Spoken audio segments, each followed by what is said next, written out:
Autant le dire tout de suite, l'appellation concept appliquée à l'Audi RS5 TDI ne vaut que pour son moteur. Car le coupé A5 est lui-même un modèle en fin de carrière qui attend la relève avec impatience. C'est donc bien le bouilleur placé sous le capot avant qui en constitue le clou du spectacle.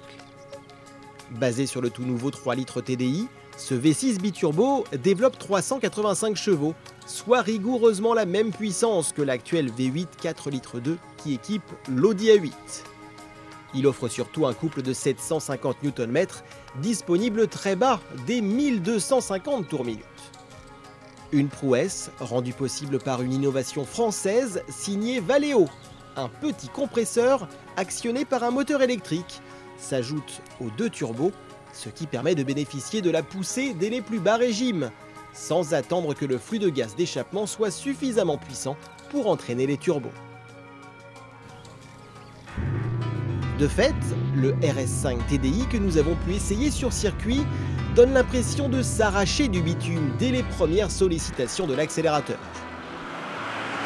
Une sensation d'immédiateté qui n'est pas sans rappeler les véhicules électriques les plus puissants. Il faut même un temps d'accoutumance pour s'adapter au déferlement de couple. Le 0 à 100 km/h est d'ailleurs abattu en 4 secondes, un score impressionnant pour une auto aussi pesante que la RS5. La poussée est continue et la sensation de piloter une sportive est bien là, n'en déplaise aux défenseurs des moteurs essence. Il faudra cependant encore attendre 2 ans pour voir apparaître une motorisation à compresseur électrique en série. Audi se refuse pour l'instant à révéler quel modèle sera le premier à y avoir droit, même s'il se murmure dans les milieux autorisés que le futur Q7 tient la corde.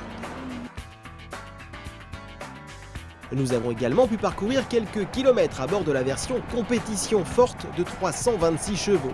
Cette dernière joue la main de fer dans un gant de velours. Il ne s'agit pas à proprement parler d'un modèle sportif, mais plutôt d'un formidable croiseur d'autoroute, capable tout de même d'abattre le 0 à 100 km/h en 5 secondes. On l'aura compris, le diesel a encore de beaux jours devant lui, particulièrement chez les constructeurs de luxe allemands. Il s'agit en effet pour eux d'un passage obligé pour atteindre l'objectif de 95 grammes de CO2 par kilomètre par modèle imposé par l'Union européenne à l'horizon 2020. Reste à savoir si la complexité toujours plus grande de ces motorisations n'aura pas un impact sur leur fiabilité.